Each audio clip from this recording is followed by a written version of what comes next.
वो कमरे में आया तो पासेब कमरे में नहीं थी, जबकि वो पहले ही पासेब को कह चुका था कि वो कमरे में जाए, वो इसके पीछे ही आ रहा है।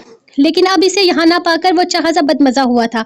आज तो इसकी दोस्तों ने इसे छेड़ते हुए कह दिया था कि तुम्हें मनपसंद बीवी क्या मिली, तुम तो इसके गुलाम ही बन गए हो। अपनी मासूम सी बीवी के हया के बेशुमार रंग देखकर इसे ये बातें बहुत मजा देने लगी थी। लेकिन जब इसके दोस्तों ने पासेब से मिलकर इसे शादी की मुबारकबाद दी, तो बाद में इन सब के साथ इनकी बीवियों का यही कहना था, यार वो उम्र में तुमसे बहुत ज़्यादा छोटी है, इसके जज्बात को समझना तुम्हारे लिए मुश्किल होगा, उम्र का फ़र्क अच्छे रिश्तों को बिगाड़ देता है, तुम्हें यकीनन इसे इसी के तरीके से हैंडल करना होगा। इसके सारे दोस्त और इनकी बीवियां तो बरेरा की हिम्मत की दाद दे रही थी। इसमें पासेब जैसी खूबसूरत और कम उम्र स्वतन को बर्दाश्त कर लिया था, लेकिन इन सब को पासेब काफ़ी दबी दबी लगी। वो ना तो ज़्यादा पढ़ी लिखी थी और ना ही कभी खुलकर किसी अनजान से बात कर सकती थी, जबकि बरेरा तो इन सब कुछ जानती थी। वो बहुत सुकून और इत्मीनान से सबके सवालों के जवाबात दे रही थी, जबकि पासेब कितनी देर खामोशी से इन लोगों को अपनी ही ज़ात पे तबसरे करते सुनती रही थी। जब अचानक ही ज़ियार इसके पास आया और उसके कंधे पर हाथ रखते हुए अपने करीब किया और महफिल में सब लोगों को अपनी मनपसंद बीवी के तौर पर मुतारफ करवाया। बेहद मान से इसने कहा था कि बरेरा तो उसके बाबा की पसंद थी, लेकिन पासेब इसकी अपनी पसंद है। जहां पहले सब पासेब को हकारत भरी निगाहों से देख रहे थे, ज़ियार के इन अल्फाज के बाद सबकी नज़रों में इसके लिए अलग इज्जत थी। यहाँ तक कि मेहमान जाते हुए भी इसे स्पेशल मिलकर गए थे। महफिल में बार बार वो इसे बताता रहा था कि बरेरा से दूर रहो। वैसे तो पासेब ने खुद भी नोट किया था कि बरेरा इससे कुछ कहना चाहती है, लेकिन ज़ियार ने इसे दूर रहने के लिए कहा था। वो अपने शोहर का हुक्म ना मानकर गुनाह नहीं कमा सकती थी। ज़ियार के जाने के बाद जब वो अपने कमरे में आई तो बरेरा इसके पीछे ही आई थी, इससे कोई ज़रूरी बात करने के लिए, लेकिन इसने कह दिया कि इसे नीचे बहुत ज़रूरी काम है और वहाँ से भाग गई।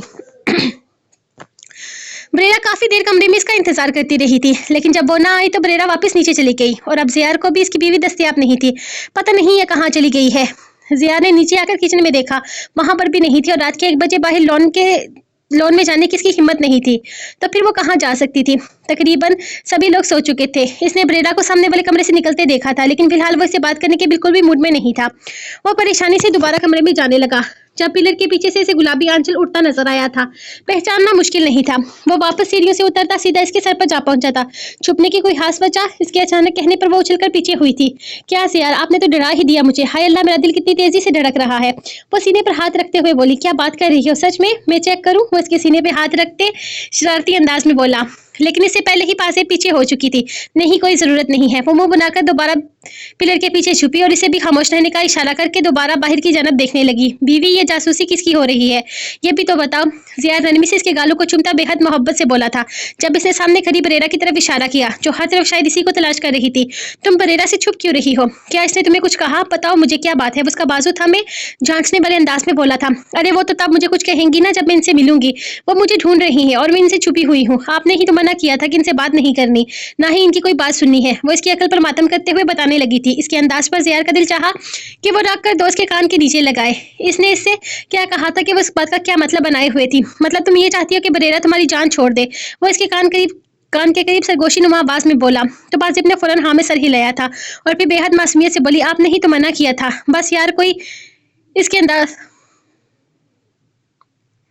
ज़रियार को इसके अंदाज पर बेहद बहुत ज़्यादा प्यार आया था। उसकी मासूमियत से भरपूर फरमादारी पर वो इसे हराजे तकसीम पेश करना चाहता था। वो अगले ही लम्हे पिलर की आड़ से बाहर हुआ और उसके साथ ही बरेरा की निगाहें इस पर पड़ गई। वो तेजी से चलती इसकी तरफ आ रही थी, जब अगले ही लम्हे ज़ियार ने पासेब का बाजू थामकर इसे अपनी जानब खींच लिया था और उसके पिलर के साथ लगाता इसके लबों को अपने लबों की दस्तर में ले लिया। बरेरा के तो कदम वहीं पर रुक गए, जबकि ज़ियार इसे अपनी कैद में लिए बकमल मदहोश हो चुका था। इसके लबों को आज़ाद करते हुए वो उसकी गर्दन पर जा बचा अपने बोसों की बरसात करने लगा, जबकि इसकी बाहों में बेकरार से मचलती पासेब की नजरों ने बरेरा के चेहरे की जानिब देखा था, जहां गम और गुस्से का अलग ही जहां आबाद था। ज़रियार इसे अपनी बाहों से आज़ाद कर रहा था और ना ही बरेरा इसकी सिमत से नजरें फेर रही थी, जिसकी वजह से पासिब को मजीद घबराहट हो रही थी। ज़ियार की पनाहों में जहां इसका पूरा वजूद कांपने लगा था, वहीं बरेरा की आंखों में झलकती नफरत इसकी रूह को झंझोड़ रही थी। ज़ियार वो देख रही हैं। वो बेहद मुश्किल से अटकती सांसों से अल्फाज अदा कर पा रही थी। तो तुम मत देखो इसकी जानब, अपनी आंखें बंद कर लो। ज़ियार इसे मशवरा देता एक बार फिर इसके गर्दन पर जा बजा अपने लबों का लम्स पे करने लगा था। इसकी शिद्दत में तड़पती वो बरेरा की निगाहों को देखकर अगले ही लम्हे जोर से अपनी आंखें बंद कर चुकी थी, जबकि ज़ियार पूरी तरह से बेकाबू अपने जज्बात इस पर उल्टा रहा था। एक लम्हे क्या गुजरा, वो इसे अपनी बाहों में कैद किए सीढ़ियां चलने लगा। इसमें इतनी हिम्मत नहीं थी कि वो पीछे मुड़कर देखती। वो जा चुकी थी या अभी वहीं खड़ी थी, इसे अंदाजा नहीं था। ज़रियार ने सिलाकर बेड पर रखा, इसका ध्यान पूरी तरह से बरेरा की निगाहों में खोया हुआ था, जबकि ज़रियार इसे खुद में में समेटा एक बार फिर से इस पर अपनी शिद्दतें लुटाने लगा। काफी देर बरेरा के बारे में सोचते वो ज़ियार की पनाहों में खोने लगी थी। ज़ियार का दहकता लम्स से बरेरा की नफरत से भरपूर निगाहों से दूर ले आया था। वो खामोशी से इसे महसूस करने लगी। ये एहसास बरेरा को बुलाने लगा था। कभी वो उसके लब्बों को चूमता तो कभी इसे खुद में कैद कर लेता। जज्बात का एक अलग तूफान इसके चारों सू था, जबकि वो शख्स इसे अपनी बाहों में कैद किए हर सोच से दूर लेकर आया था। मतलब तुम भाभी से मिलकर आ रहे हो और तुमने मुझे बताया भी नहीं। बताओ ना क्या बात हुई, यार शादी कब कर रहे हो तुम दोनों? घर वालों से बात करो, बल्कि छोड़ो घर वालों को, सादगी से निकाह करवा कर ले आओ। लंबे चक्र में पड़ने की जरूरत ही नहीं। वो इसे मुफ्त मशवरे देते हुए बोला तो आलम ने इसे घूर कर देखा था। इसका नाम दानेन यूसुफ है। 10 अगस्त 2002 की पैदाइश है। वो यूनिवर्सिटी में सेकंड ईयर में पढ़ती है, मेडिकल की स्टूडेंट है और अपनी क्लास में इसका परसेंटेज 94% है। कुछ और कहना चाहते हो? वो इसे इसके बारे में मालूमात देते हुए बोला। मतलब कि मुश्किल से 19 साल की लड़की। वो खूब मजा हुआ था। आलम ने सिर्फ हाँ में सर हिलाया। मतलब वाह, मतलब सिर्फ 19 साल की है वो, और इसने तुझे अपनी इतनी इन्फो दे डाली। मतलब कि इसके दिल में भी तेरे लिए कुछ है। वो अपने दिमाग के घोड़े दौड़ाता इसके पास आकर बैठा था। सारी इन्फॉर्मेशन इसके कार्ड पर लिखी थी। इसका क्लास का कार्ड था ना, इसके ऊपर से पढ़ा है मैंने। इसने कुछ भी नहीं बताया था। इसने मुझे जो बताया है वो तुम्हें बता दूं तो तुम गोली मार दो इसे। वो दावे से कहने लगा। ऐसा क्या कहा इसने, बताओ मुझे जरा। इसके कहने पर वो गुस्से से सीधा हुआ था। डोंट वरी, मैं इसकी अकल ठिकाने लगा आया हूँ। बस दिमाग जोर से ज्यादा चल रहा था, ठीक कर दिया है मैंने। तुम्हें परेशान होने की जरूरत नहीं। अभी बच्ची है, शादी होगी तो समझ जाएगी। वो बेफिक्री से कहता सोफे की पुछ से तेग लगाए आंखें मूंद गया था। मतलब कि इसने तुमसे इतना कहा और तुम बदले में से शादी करोगे? वो हैरत का मुजाहिरा करने लगा। आलम को कोई कुछ कहे तो वो इसकी नस्लें याद करवा देता था, और यहाँ वो इस लड़की से शादी की बात कर रहा था जिसने इसी के खिलाफ कोई बात की थी। बदले में नहीं, मोहब्बत में शादी कर रहा हूँ। अभी तो कहा बच्ची है, गलती हो गई इससे। अब इस गलती को लेकर बैठ जाओ। गलती इंसान से ही तो होती है यार, और अगर जिंदगी में आगे कभी इसने ऐसी गलती की तो ले लेंगे बदला। लेकिन हम मोहब्बत करने वाले लोग हैं, हमें मोहब्बत ही करनी चाहिए। ये बदले बदले साइड रख देना चाहिए। वैसे भी परी चेहरे से इंतकाम कौन कम वक्त लेना चाहता है? वो तो बनी ही मोहब्बत के लिए है। आलम गहरी सोच में मुस्कुराकर बोला था। तो जनाब को इतना प्यार हो गया इससे कि इसकी की हुई गलतियां भी माफ कर दी। वो शरारत से सवालिया अंदाज में बोला और साथ ही पानी का गिलास उठाकर अपने लबू से लगाया। तो आलम ने ना में सर हिलाया था। थप्पड़ लगाकर आया हूँ। आलम के कहने की देर थी कि तुराब का लबू से निकला हुआ पानी फवारे की जरूरत बाहर निकला। क्या तुमने इसे थप्पड़ मारा? इसका मुंह खुल चुका था। इतनी फजूल बातें करेगी तो थप्पड़ तो खाएगी ना। है चल, बहुत देर हो गई, अब मुझे नींद आ रही है। आलम ने उठते हुए कहा। आज पहली बार ऐसा हुआ था कि इससे पहले आलम सोने के लिए उठ गया था। वो इसे शक्ति नजर से देख रहा था, जबकि इसके अंदाज पर आलम का बेसाख्ता कहका छूटा। डोंट वरी, मैं ख्वाबों में से मिलने नहीं जा रहा। आलम ने इसके कंधे पर हाथ रखते हुए कहा था। नहीं, अगर तू इसे ख्वाबों में मुलाकात करने जाओ तो मुझे कोई एतराज नहीं, और ना हब्बू को इतराज होगा। कौन सा हब्बू को पता है कि वो तुम्हारी महरम है या नहीं? जैसे मर्जी मुलाकात करो, पास से करो दूर से करो, क्या फर्क पड़ता है? फिर आपकी फजूल सी बात पर आलम ने इसे घूरा था। तुम ना एक काम करना, इसको हब्बू में इस अंदाज में देखना, इसके साथ तुम्हारी शादी होगी। फिर तो शादी हो गई है, फिर तो टेंशन ही नहीं। बंदा अपनी बीवी को जैसी मर्जी देख सकता है। वह की सांस में बेहद शरारत से बोलते हुए आलम की घूरी बर्दाश्त कर रहा था। अच्छा यार ठीक है, नहीं देखना तुम तो मत देखो, मुझे क्यों घूर रहे हो? खैर मैं तो जा रहा हूँ, मेरी बीवी मेरा इंतजार कर रही होगी हाबू में। वो हब्बू को लंबा खींचते हुए बोला तो आलम न चाहते हुए भी मुस्कुरा दिया था। वो वाशरूम से नहाकर निकला तो लाली को गहरी नींद में पाया। इसकी शायद पहले वह दुनिया जहाँ से बेगाना हब्बू की मीठी नींद में गुम थी। वो बेहद आहिस्ता चलता हुआ इसके करीब आया था और इसके माथे को लबू से छुआ, जबकि ऐसा करने पर वो मुंह बनाती करवट लेकर फिर से सो चुकी थी। जब अगले ही लम्हे शेर ने इसका बाजू थामकर एक झटके से सीधा कर दिया था। इस बार निशाना इसके लब थे। मुच्छर कहीं के मुझे चुपती हैं आपकी।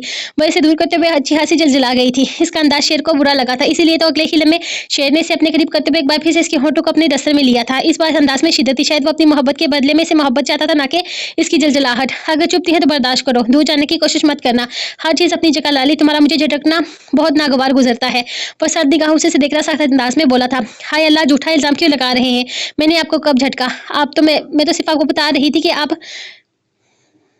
क्या आपकी दूसरी बीवी आपकी पहली बीवी आपको पहली बीवी को चुपती है?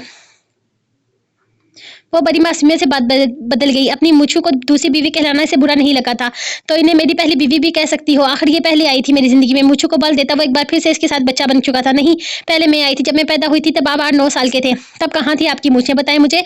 लाली के पास लोजक था, तो तब तो तुम मेरी बीवी भी नहीं थी। इसकी मीठी मीठी बातों पर शेर भी दोबारा मूड में आ चुका था। हाँ तो तब ये भी तो आपकी बीवी नहीं थी। मैं पहली हूँ, मेरा सदा हक है। वो बेहद लाड से कहती, इसके कुर्ते के बटन से खेलती इसके सीने से लग चुकी थी, जैसे कोई शेर को इसे छीन लेगा। लाली, अगर तुम इतना ज्यादा उदास हो जाओगी तो मैं तलाक दे दूंगा इन्हें। वो बेहद शरारत से बोला तो लाली ने नजर उठाकर नहीं देखा। नहीं, तलाक मत देना, बेचारी कहाँ जाएंगे, और वैसे भी आप इनके बगैर बहुत कोजे लगोगे। वो इनकी मूछों पर रहम करते हुए बोली तो शेर ने इसे घुरा, जबकि इसके घूरने पर वो खिलखिलाई थी। अच्छा, मैं कौन चाहूँ और तुम कहीं की शहज़ादी हो? वो मसनूई गुस्से से पूछने लगा तो लाली ने खिलखिलाते हुए नाम में सर हिलाया था। नहीं, आप कोजा नहीं, बल्कि ज़कातु जिन है। वो बेहद शरारत से बोली कि जबकि अगले ही लम्हे वो उसे अपने बेहद करीब करता इसके ऊपर झुक चुका था। हाँ, मैं तुम्हारा ज़कातु जिन हूँ तो मेरी ज़कूटनी जिन नहीं। इसकी खिलखिलाहट को मोहब्बत से देखते हुए इसके चेहरे पर जा अपने लबों का लम्स छोड़ रहा था, जबकि लाली बार-बार ज़कूटनी लफ़्ज़ दोहराती हँस-हँस कर पागल हो रही थी। ज़कूटी लफ़्ज़ दोहराती हँस-हँस कर पागल हो रही थी। वो कमरे में आकर बेहद गुस्से से इधर से उधर टहल रही थी। आँखों के सामने बार-बार पासिब का मासूम सा चेहरा घूम जाता। वो इसे बेवकूफ़ और गँवार समझे हुए थी। इतनी आसानी से वो उसके शेर को इसे छीन कर ले गई थी। किस तरह से ज़रियारी से पूरी तरह से खुद में छुपाई इसके चेहरे की नरमाहट को अपने लबों से महसूस कर रहा था। ये जानने के बावजूद भी कि बरेरा वहीं खड़ी है। ज़िया ना तो उसे दूर हटा था और ना ही पाज़ेब को खुद से दूर जाने दिया था। शायद वो इस पर ज़ाहिर करना चाहता था कि पाज़ेब इसके लिए क्या है। वो कई बार बता चुका था कि इसके खुदगर्ज़ जज़्बात ज़ियार की नस्ल में किस अहमियत के हामिल नहीं है। इसका सर दर्द से फटा जा रहा था।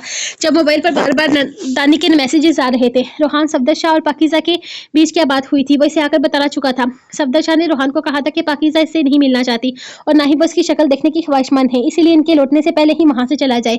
जिस पर बरेरा ने इसे वादा किया था कि वो सब कुछ संभाल लेगी। फिलहाल वो यहाँ से चला जाए। वो दानी और इसकी शादी के लिए इसके माँ-बाप को मना लेगी। इसने ज़बरदस्ती रोहान को भेज दिया था और शहर पहुँचते ही दानी ने मैसेजेस शुरू कर दिए थे। रोहान के चले जाने की वजह से दानी बेफिक्र होकर रहील से मिलने इसके फ्लैट पर जा चुकी थी। यकीनन रहील ही से बार-बार फोर्स कर रहा था बरेरा से बात करने पर, क्योंकि दानी के पास इतना दिमाग हरगिज़ नहीं था कि वो खुद इसे बार-बार अपने पैसे मांगती। वो तो 50 लाख पर भी इतनी ज़्यादा खुश हो गई थी कि इसे जैसे पैसों की ज़रूरत ही नहीं। लेकिन अगले ही दिन रहील से मिलने के लिए बाद वो पैसों की डिमांड करने लगी थी और इस वक्त वो बार-बार इसी मकसद के लिए इसे मैसेजेस कर रही थी। अभी वो इन्हीं सोचों में गुम थी जब इसके फ़ोन पर रोहान की कॉल आने लगी थी और इसे ना चाहते हुए भी कॉल उठाई। भाभी अम्मी कैसी है? मैं बहुत फजूल बोल गया, मैं बहुत ज़्यादा शर्मिंदा हूँ, प्लीज़ इन्हें कहें मुझे माफ़ कर दें, मुझसे गलती हो गई, मेरा दिमाग ख़राब हो गया था, जितनी बकवास कर गया अपनी माँ के बारे में ऐसी बातें करते हुए शर्म से मर क्यों नहीं गया मैं। प्लीज़ भाभी इनसे कहें कि मुझे माफ़ कर दें, वो तो आपकी सारी बातें समझती हैं ना। अपनी माँ की हालत देखकर वो तड़पते हुए बोला था। सफदर शाह ने इसे मिलने के लिए बिल्कुल मना कर दिया था। वो ये नहीं चाहते थे कि वो हवेली में अपनी माँ के सामने रहे। रोहान रिलैक्स, मैंने कहा ना मैं सब कुछ संभाल लूंगी, मैंने सब कुछ संभाल लिया है। तुम्हें यकीन नहीं आएगा लेकिन सच है कि मैंने तुम्हारी अम्मी को मना लिया है। तुम्हारे बाबा मम्मा को इस रिश्ते पर कोई एतराज़ नहीं है। जाओ जाकर दानी को ये खुशखबरी सुना दो। आप बहुत जल्द हम निकाह की रस्म अदा करेंगे। क्या आप सच कह रही हैं भाभी? मुझे यकीन नहीं आ रहा। भाभी मैं अभी से फ़ोन करता हूँ। रोहान की खुशी की कोई हद नहीं थी। अरे बेवकूफ़, ये बात फ़ोन करके बताने वाली नहीं है। तुम चले जाओ इससे मिलने के लिए। बरेरा ने इसे फ़ोन करने से मना करते हुए कहा था, लेकिन वो तो हॉस्टल में नहीं है, अपने किसी दोस्त के पास गई हुई है। इसका इधर ही रुकने का इरादा है। रोहान कुछ सोचते हुए बोला था, कोई बात नहीं रोहान, अगर इसका रुकने का इरादा है तो क्या हुआ, तुम वहाँ चले जाओ, बस लोकेशन ही तो ट्रेस करनी है। बस वहाँ चले जाओ और अपनी दानी को ये खुशखबरी सुना दो। बहुत जल्दी वो हमारे खानदान की बहू बनने वाली है। वो बहुत चालाकी से अपना जाल बिछा रही थी, जबकि रोहान इसकी किसी बात को समझे बगैर हाँ में सर हिलाता दानी से मिलने के लिए जा रहा था। बरेरा के कहने पर वो सीधा वहीं आ गया था। इसकी लोकेशन देखकर से पता था कि ये इसकी दोस्त कायनात का घर है, जहाँ वो अक्सर से मिलने के लिए आती रहती है और वो खुद भी कायनात को बहुत अच्छे तरीके से जानता था। वो इसकी दोस्ती और ये भी जानता था कि कायनात इस घर में बिल्कुल अकेली रहती है, लेकिन इससे पहले इसका इत्तेफाक ना हुआ था यहाँ आने का। आज वो आया तो देखा कि कायनात का घर का दरवाज़ा खुला हुआ था। 2 अकेली लड़कियाँ यहाँ थी, दरवाज़ा बंद करना बिल्कुल भी ठीक नहीं लगा था और ये बात वो दानी और कायनात को समझाना भी चाहता था।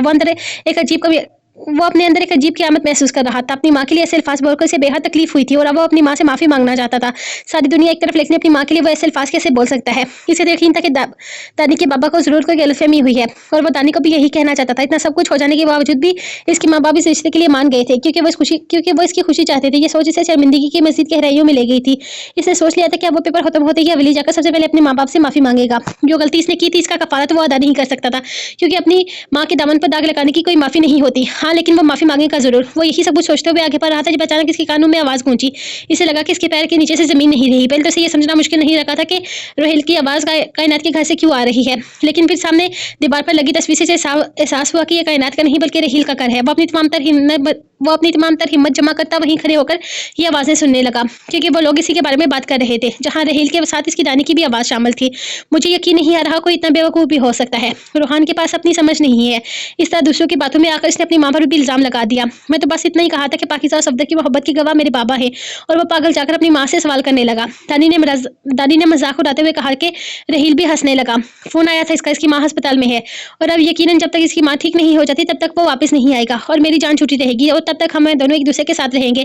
कितना मिस किया मैंने तुम्हें रहील। अब मुझसे ये मजीद ड्रामा नहीं होता। बस अब हम ये सब कुछ खत्म करते हैं। मैं बरेरा को भी साफ जवाब दे दिया कि वो यही कह रही थी कि अब ये खेल खत्म हो जाएगा और मुझे मजीद ये ड्रामा करने की जरूरत नहीं पड़ेगी। बस बरेरा मेरे पैसे मुझे दे दे। और उसकी बाहों में नाज़िबा हालत में पड़ी बेफिक्री से बातें कर रही थी, जबकि राहील की इसकी बातों पर कम और इसके हुस्न पर ज्यादा ध्यान दे रहा था। कम ऑन डार्लिंग, राहील का नाम लेकर मूड खराब कर रही हो। और जहाँ तक पैसों का सवाल है तो तुम बरेरा मोहतरमा को इतनी आसानी से छोड़ना मत। इसे याद करवाती रहना, ये ना हो कि वो तुम्हारे पैसे तुम्हें दिए बगैर ही इस खेल को खत्म कर दे। ये 50 लाख जो इसने दिए हैं वो इतने भी नहीं है कि हमारी जिंदगी सुकून से गुजर सके। जहाँ तुम 2 करोड़ मांग रही हो वहीं आप 5 करोड़ की डिमांड करो। वो अपने रास्ते बनाने के लिए कोई भी हद पार कर जाएगी। राहील इसे समझा रहा था। मेरा नहीं ख्याल इतने पैसे वो दे सकेगी। राहील ना जाने वो ये सारे पैसे कहाँ से लाकर दे रही है। और मेरा नहीं ख्याल कि हमें मजीद से ब्लैकमेल करना चाहिए।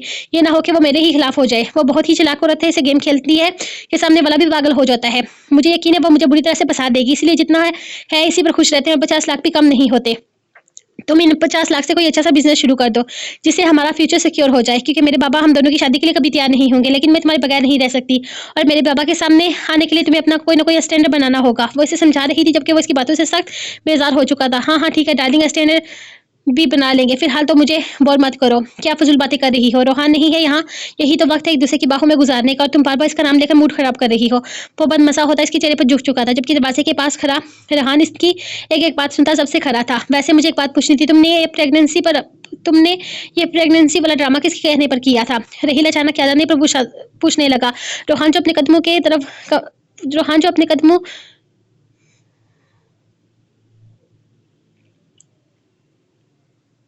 रोहन जो अपने कदम कमरे की तरफ बढ़ाने लगा था, इसका राज इसके मुंह पर खुलने वाला था। दरवाजे पर ही रुक गया। बरेरा के कहने पर इसने बरेरा के कहने पर इसी ने मुझे कहा था कि मुझे ये ड्रामा करना है, क्योंकि वो जानना चाहती थी कि रोहान मुझसे कितना प्यार करता है और मेरे लिए क्या कर सकता है। अगर तो वो इस रिलेशनशिप में सीरियस हुआ तो शादी की बात करेगा, और अगर नहीं तो मुझे छोड़कर भाग जाएगा। लेकिन वो सीरियस था, इसलिए इसने शादी की ऑफर की और इस बरेरा ने मुझे फंसा दिया। अब वहाँ इनकी फैमिली में अच्छा खासा धमाल मचा हुआ है। बरेरा जो चाहती थी वो तो हो गया। अब पता नहीं वो ड्रामा खत्म करने के लिए कब कहेगी। वो सोचते हुए बोली जब अचानक दरवाजा खुला था। अपने सामने रोहान को देखकर दानी के तो रोंगटे खड़े हो गए, जबकि राहील अगले ही लम्बे बेड से उठकर खड़ा भागने की कोशिश करने लगा था, क्योंकि रोहान इसे खूनहार नसों से घूर रहा था। इससे पहले कि वो भागता एक जोरदार थप्पड़ दानी के मुंह पर लगा था।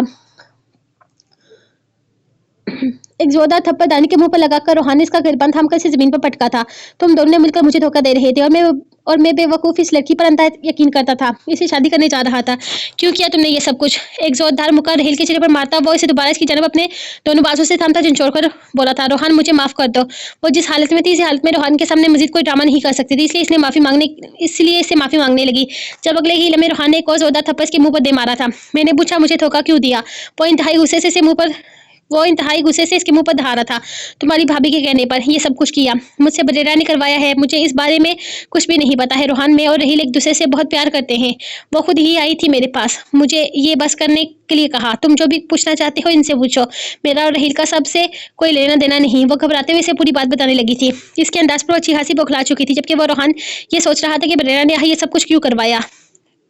इसके साथ क्या दुश्मनी थी जो इसके खिलाफ इतनी बड़ी साजिश कर रही थी। इसकी मोहब्बत ने इसे धोखा दिया था। इसे अब तक यकीन नहीं आ रहा था कि इसकी दानी इसके साथ ऐसा कर सकती है। ये सब कुछ धोखा था, सब कुछ फरेब था। सिर्फ एक चाल थी, से लग रहा था जैसे इसके जिस्म में जान ही नहीं है। दानी का धोखा इसे बुरी तरह से तोड़ चुका था, लेकिन वो इस बेवफा औरत के सामने टूटकर अपनी मोहब्बत की तौहीन नहीं कर सकता था। इसके सामने रोकर आंसू बहाकर वो अपनी मोहब्बत इसके सामने बेमोल करने के बजाय इसे इसके अंजाम तक पहुंचाने का इरादा रखता था। ये सब कुछ बरेरा भाभी ने करवाया है, तो सबसे पहले सवाल भी इन्हीं से करूंगा। तुम दोनों को तो मैं वापस आकर देखूंगा। धोखेदारी के इल्जाम में जेल में ना पहुंचा दिया तो मेरा नाम भी रोहान सफदर शाह नहीं। तुम्हें याद है दानी, तुमने 1.5 साल पहले गाड़ी चलाते हुए एक बच्चे का एक्सीडेंट किया था और वो बच्चा मर गया था। वो केस तो मैंने वहीं पर बंद करवा दिया था, लेकिन अब वो केस भी वापस खुलेगा। मुझे धोखा देकर तुमने खुद ही अपनी मौत बुलाई है। वो केस तो बंद हो गया था, लेकिन अब वो दोबारा खुलेगा। जेल जाने के लिए तैयार रहो। और राहील तुम्हारी महंगी तरीन बाइक से आज तक तुमने जितने भी लोगों को जख्मी किया है ना, सबकी तफसील मेरे पास मौजूद है। जेल में तो तुम भी सरोगे। तुम लोग इस काबिल ही नहीं होगे बाहर रहो। जेल में रहकर एक दूसरे को धोखा देना। इसकी बातें सुनकर दानी बुरी तरह से रोने लगी। वाकई इसे बहुत बुरी तरह से फंसाने वाला था। डोंट वरी दानी, मेरे साथ अब ये मजीद ड्रामा मत करो। मेरे सामने मासूमियत के ड्रामे करती तुम मुझे लूट रही थी, और मैं पागल तुम्हारी मोहब्बत में दीवाना होकर तुमसे शादी के चक्कर में अपनी ही मां पर इल्जाम लगाकर आया हूँ। ये मत सोचना कि तुम दोनों यहाँ आजाद घूम रहे हो तो तुम लोगों को तो मैं हश्र करूंगा जो तुम ताक़यामत याद रखोगे। ये मत सोचना तुम्हारे इश्क में पागल होकर रोगी बन जाऊंगा, तो मैं तुम्हारे अंजाम तक पहुंच जाऊंगा। तुम्हारे धोखे पर रोने वालों में से नहीं हूं मैं। वो बेहद गुस्से से कहता अपना फोन जेब से निकालकर बाहर निकल गया था। तो रहेल कुछ करो, पता नहीं क्या करने वाला है, ये हमें बुरी तरह से फंसा देगा। रहेल इसका बाप वकील है, हम बुरी तरह से फंस जाएंगे। और बरेरा जो पैसे हमें देने वाली थी, यकीन नहीं ये सब कुछ जानकर हरगिज नहीं देगी। वो बुरी तरह से घबराई हुई थी, रहेल के पास आई थी, जबकि रहेल सिर्फ हाँ में सर हिलाता इसके पीछे चलने लगा था। वो तेजी से सीढ़ियां उतरता बाहर लॉन की तरफ आ गया था, जबकि 2 बार कॉल करने के बावजूद भी आलम ने इसकी कॉल नहीं उठाई थी। और फिर इसकी नींद से बड़ी आवाज आई थी। वो जो कब से खुद पर जब्त किया हुआ था, इसकी आवाज सुनते ही टूट गया था। अदादानी धोखेबाज है, इसने मुझे धोखा दिया, ये सब कुछ धोखा था, किसी बात में कोई सच्चाई नहीं थी। वो मेरी नहीं रही बल्कि रहील की है। वो बुरी तरह से रोते हुए बता रहा था, जबकि आलम जो अभी भी नींद से बेदार हुआ था सीधा होकर बैठा, यानी कि उम्र की बातें सच थी। इसे रोहान की बिखरी हुई आवाज सुनाई दे रही थी। रोहान मेरी जान, मेरी बात सुनो, परेशान मत हो, तुम इस वक्त हॉस्टल में जाओ, मैं सब कुछ संभालूंगा। मैं तुमसे सुबह मिलता हूँ, कुछ नहीं होगा, सब कुछ ठीक हो जाएगा। वो इसे समझा रहा था, जबकि दूसरी तरफ से रोहान के रोने की आवाज साफ सुनाई दे रही थी। अब आप अभी आए अदा, इसने मुझे धोखा दिया है, मैं इसे इतनी आसानी से माफ नहीं करूंगा। इसने मेरे दिल के साथ खेला है, मेरे रिश्तों के साथ खेला है, मेरे जज्बात के साथ खेला है। वो रहील के साथ मिलकर मुझे धोखा दे रही थी। और इन सब में बरेरा वो अभी बता ही रहा था, जब अचानक इसे अपने सर पर कुछ लगता हुआ महसूस हुआ। इसके साथ एक ज्यादा चीख बुलंद हुई। इसका फोन इसके हाथ से छूटकर दूर जा गया था। कॉल बंद हो चुकी थी, जबकि आलम बेचैनी से दोबारा कॉल करने लगा। बार बार कॉल करने के बावजूद भी दूसरी तरफ से किसी ने नहीं उठाया था। रोहान की मौत की खबर बड़ी हवेली पर कहर बनकर टूटी थी। किसी को यकीन नहीं आया था कि ये हो चुका है। रोहान कैसे मर सकता था? कल तक तो वो इनकी शादी में शरीक था। बड़ी हवेली के लोग रोहान की लाश इन्हें देने को तैयार नहीं थे, बस ये खबर पहुंचा दी गई थी, यानी काफी था। स्नेहा ने तो रो रो कर अपना हाल खराब करके रखा था। ये सच था कि वो रोहान से कभी भी इतनी करीब नहीं रही थी, और ना ही रोहान ने कभी इसे बड़े भाई होने का एहसास दिलाया था। लेकिन वो खून का रिश्ता था जो कभी भी बदल नहीं सकता था। इसका दर्द वो दिल से महसूस कर रही थी। पाकिज़ा बेगम तो होशो हवास से बेगाना हो चुकी थी। परेडा अपने खौफ में मुब्तला थी, कहीं इसका राज ना खुल जाए। जियार और शेर पागलों की तरह आलम और तुराब से मिलने की कोशिश कर रहे थे, लेकिन वो लोग इनसे मिलने पर राजी ही नहीं थे। मालूमात के मुताबिक बस इतना ही पता चला था कि कराची के अस्पताल में इसकी मौत हुई है, जबकि वो इसकी लाश को इस्लामाबाद लेकर गए थे, जहाँ इनका आबाई कब्रिस्तान था। शेर और जियार दोनों इस्लामाबाद से होकर आए थे, लेकिन इनके किसी भी आबाई कब्रिस्तान की कोई शनाख्त मौजूद नहीं थी। हर कोई इस जवान मौत पर तड़प रहा था। सफदर शाह के लिए गम बुलाना आसान नहीं था, क्योंकि रोहान का बेटा ही नहीं बल्कि इनकी जान भी था। इसकी आखिरी झलक देखना भी इन्हें नसीब ना हुई थी।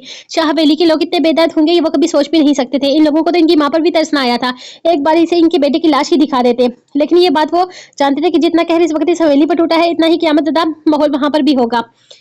इसे लगा था कि कुछ ना कुछ गड़बड़ है, इसीलिए इसने पुलिस को फोन करके लोकेशन सेंड कर दी थी। तकरीबन 1 घंटे के बाद इसे पुलिस की कॉल आई थी। इन लोगों ने इसे बताया था कि वो रोहान के सीने में 3 गोलियां लगी हैं और वह मुर्दा हालत में इसी घर में पाया गया है। यह खबर इसके लिए क़यामत से कम नहीं थी। वो फौरी तौर पर हवेली से निकला, लेकिन तब तक रोहान खत्म हो चुका था। इसने तो आपको बुलाकर सब कुछ अकेले ही किया था। वो रोहान की लाश को हवेली के बजाय वो इस्लामाबाद लेकर गए थे और वहीं पर इसकी आखिरी रस्मात अदा की थी। इसकी इस हरकत ने हवेली वालों को बड़ा भड़का दिया था। हर कोई इससे बदजन हो चुका था। हर क्या वजह थी कि आलम ने रोहान की आखिरी रस्मात में किसी को शामिल न किया था? ये सिर्फ आलम ही जानता था, लेकिन इसकी इस हरकत ने सबको तकलीफ दी थी। हवेली पर सन्नाटा छाया हुआ था। आज रोहान को गुज़रे 25 दिन हो चुके थे। पाकिज़ा बेगम ने ना तो किसी से बातचीत की थी और न ही वो पाकिज़ा बेगम ने तो किसी से बातचीत करना ही छोड़ दी थी। बस नेहा को अपने सीने से लगाए रोती रहती कि कहीं वो भी इनसे दूर ना हो जाए। उन्होंने कभी सोचा भी नहीं था कि इनका बेटा यूं अचानक छोड़कर चला जाएगा। सफदर शाह ने इनका बहुत ख्याल रखते थे, लेकिन फिर भी बेटे का दुख वो कम नहीं कर सकते थे। पाजिब से जितना हो सके वो सब घर वालों का ख्याल रख रही थी, जबकि बरेरा की जो सारी प्लानिंग पर ही पानी फिर गया था। इसका नाम कहीं ना आ जाए, इसलिए इसने दानी को अगले ही लम्हे अमेरिका भिजवा दिया था। वो अच्छी खासी रकम बेचकर कह दिया था कि इसका नाम कहीं पर भी नहीं आना चाहिए। वो खुद इस सबसे इतनी ज्यादा खौफजदा थी कि जो कुछ बरेरा ने कहा वो फौरन करती गई। लेकिन रहील कहाँ गायब हो गया था ये कोई भी नहीं जानता था। इसने रहील को क्यों मारा था ये बात कोई भी नहीं जानता था, दानी खुद भी नहीं। लेकिन रहील ने से बताया था कि रोहान का कत्ल किया है और फिर से वही छोड़कर भाग गया। रहील के इस धोखे का इसे बहुत ज्यादा गम था। वो इसके लिए क्या कुछ नहीं कर रही थी, और वह मुसीबत के वक्त इसे छोड़कर भाग गया। और ये बात इसे बरेरा को बता दी थी। दानी ने जितनी इन्फॉर्मेशन दी थी इसे यही पता चला था कि रोहान का कोई दुश्मन था जो इसे जान से मार देना चाहता था, जो कि बहुत ज्यादा अमीर भी था, क्योंकि रहील को इसके काम के अच्छे खासे पैसे मिल रहे थे। भला रोहान के साथ इसकी दुश्मनी किसकी हो सकती थी? बरेरा खुद भी इसी सोच में थी, जबकि दानी को अमेरिका भिजवाकर वो काफी बेफिक्र हो चुकी थी। अब इसका नाम कहीं पर भी नहीं आएगा। लेकिन इसके छोर ने तो जैसे बसाने की कसम खाकर रखी थी। वह इसके इसको दोबारा खोल रहा था। वो इसके सारे दोस्तों से मिल रहा था। बरेरा को कुछ ना कुछ ऐसा तो करना था कि जियार और शेर का ध्यान इस केस से हट जाए। शेर और जियार मुसलसल रोहान के कत्ल केस के पीछे पड़े हुए थे। वो कातिल तो नहीं थी, लेकिन अगर इस केस में कहीं पर भी बरेरा का नाम आ जाता तो वो इसे तलाक देने में एक सेकंड नहीं लगाता, और बरेरा जियार के बगैर नहीं रह सकती थी। आलम, मेरे हिसाब से ये सब कुछ फजूल बातें हैं। इस लड़के रहील का कोई अता पता नहीं है। रोहान और दानी का रिलेशनशिप रोहान और दानी रिलेशनशिप में थे, ये बात बहुत कम लोग जानते हैं। रहील के साथ जितने भी इसके दोस्त साथी थे, सब लोग ही यूनिवर्सिटी छोड़कर भाग चुके हैं, कहीं इनके केस में इनका नाम ना आ जाए। और वो रोहान के दोस्त भी इस बात पर बिल्कुल भी मुंह नहीं खोल रहे। और सबसे अहम बात, यूनिवर्सिटी के प्रिंसिपल ने कहा है कि अब मजीद वो इस केस में मदद नहीं करना चाहते। इससे यूनि की बदनामी हो रही है। मुझे समझ में नहीं आता तुम इस लड़के को ढूंढ ही क्यों रहे हो। दफा करो इससे। क्या हमारे लिए क्या ये दुख काफी नहीं कि हमारा भाई हमें छोड़कर चला गया है। तो रब इसे समझा रहा था, पिछले 25 दिन से इसका गुस्सा कम नहीं हो रहा था। छोड़ दूं, इतनी आसानी से छोड़ दूं इस लड़की को जिसकी वजह से रोहान सब कुछ छोड़कर चला गया? क्यों छोड़ दूं? ताकि वो किसी और मासूम को इसकी मौत तक पहुंचा दे? बिल्कुल नहीं। वो किसी और मासूम की जिंदगी बर्बाद नहीं होने दूंगा। तो रब, मैं इस लड़की को इसके अंजाम तक पहुंचाऊंगा। इसने मेरे भाई को मारा है, इसे सारी जिंदगी सजा भुगतनी होगी। मैं इसे माफ नहीं करूंगा। तो रब, बिल्कुल इसे सजा मिलेगी। और मैं क्यों छोड़ दूं इसे? रोहान की वजह से नहीं मरा। तो रब, रोहान को मारा गया है, रोहान को कत्ल किया गया है, और मैं अपने भाई के कत्ल का इंतकाम लूंगा। वो बेहद गुस्से से बोला था। जबकि रोहान के मोबाइल पर आने वाली कॉल की रोहान के मोबाइल पर आने वाली कॉल की लिस्ट चेक करते हुए इसे बरेरा की कॉल रिकॉर्ड मिला था, जिसे सुनकर ये अंदाजा लगा चुका था कि दानी और रोहान के बारे में बरेरा सब कुछ जानती है। जबकि दानी नाम के नंबर में से जो इन्फॉर्मेशन मिली थी वो रहील की थी। वो नंबर भी रहील के नाम पर था। रहील ने अपना नंबर दानी को यूज करने के लिए दिया हुआ था, जिसकी वजह से अब तक वो दानी तक नहीं पहुंच पाया था। बरेरा, तुम क्या कहना चाहती हो? साफ साफ बात करो। इस तरह से बात को उलझा क्यों रही हो? सिकंदर साहब के सामने बैठी वो शेर और ज़ियार को कहीं दूर भेजने का कह रही थी, जबकि सिकंदर साहब इसकी बात का मतलब नहीं समझ रहे थे। घर में मौत हुई थी, जुबान जहां बेटा दुनिया छोड़कर चला गया था, और इन्हें ज़ियार और शेर को यहाँ से भेजने का कह रही थी। इन्हें आज पहली बार बरेरा की कोई बात बुरी लगी थी, इसलिए तो आज पहली बार वो इसे जरा सख्ती से मुखातिब हुए थे। तायब्बू, मेरी बात को समझने की कोशिश करें, मैं गलत नहीं कह रही। आप खुद जरा इस बात को सोचें तो सही। आज रोहान को गए 1 माह हो चुका है, लेकिन ज़ियार और पासेब की जिंदगी रुक गई है। पासेब को घर में आए हुए वक्त ही कितना हुआ है। वो बेचारी तो रोहान से मिली ही नहीं थी कभी, जिसकी वजह से इसे इतना कुछ सहना पड़ रहा है। पासेब एक लड़की है, तायब्बू इसके कुछ ख्वाब है। वो भी अपने शोहर के साथ वक्त गुजारना चाहती है। जब से रोहान की मौत हुई है, ज़ियार और शेर सिर्फ एक रात घर पर रुके हैं, वो भी चाचू की खराब तबीयत होने की वजह से। पासेब और लाली तो अपने शोहर की शक्ल देखने को भी तरस चुकी हैं। तायब्बू, क्या आपको अपनी बेटी की खुशियां नजर नहीं आ रही? शेर पागलों की तरह रोहान के कातिलों को ढूंढने के लिए पीछे लगा हुआ है। मैं बस ये जानना चाहती हूँ कि अगर रोहान का कत्ल मिल भी गया तो क्या हमें रोहान वापस मिल जाएगा या वो वापस जिंदा हो जाएगा? नहीं ना, रोहान मर चुका है तायब्बू, और मरने वालों के साथ मरा नहीं जाता। क्या आपने अपनी बेटी के चेहरे पर उदासी नहीं देखी? इसकी शादी के अगले ही दिन रोहान मर गया। इनका वलीमा तक नहीं हुआ, इनकी शादी के रस्मात ठीक से अदा नहीं हुई। मैं ये नहीं कहती कि मुझे रोहान की मौत का कोई गम नहीं है, वो मेरे लिए मेरे भाई जैसा था, लेकिन हकीकत ये भी है कि वो रोहान का इस घर से कोई तलक नहीं था। वो पाकिज़ा चाची के पहले शोहर का बेटा था, जिसने हम लोगों को कभी भी अपना नहीं समझा। आप बेशक मुझे खुद कर्ज कह लें, लेकिन आज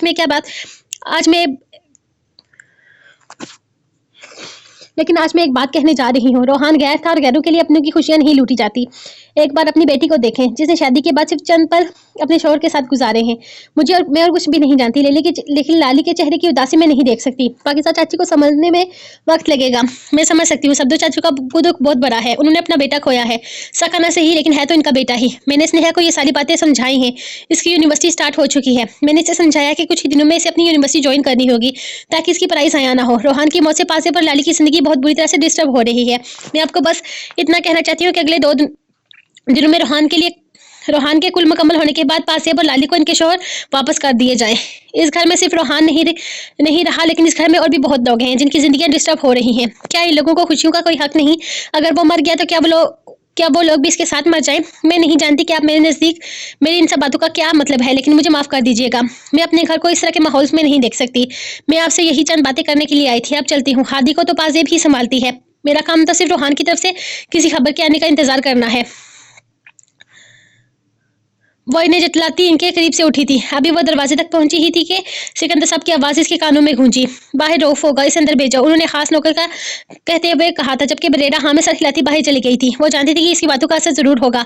पासेब का नाम लेना तो वो पसंद नहीं करती थी, हाँ, लेकिन पासेब और लाली के नाम ने इस काम को और आसान कर दिया था। ज़िया तो इसके पीछे ही लग गया था, जिसे इसके अलावा जिंदगी में और कोई काम ही नहीं। अब तो पिछले 18 दिन से वो घर पर भी नहीं आया था। वो मुसलसल शहर की सड़कें छान रहा था। पुलिस हर मुमकिन कोशिश से रोहान के कातिलों को ढूंढने की कोशिश कर रही थी, जबकि पुलिस को रोहान की तरफ से कोई कोई इन्फॉर्मेशन नहीं मिल रही थी। बरेरा ये सोचकर परेशान हो रही थी कि रोहान के फोन से इसका नंबर क्यों नहीं मिला।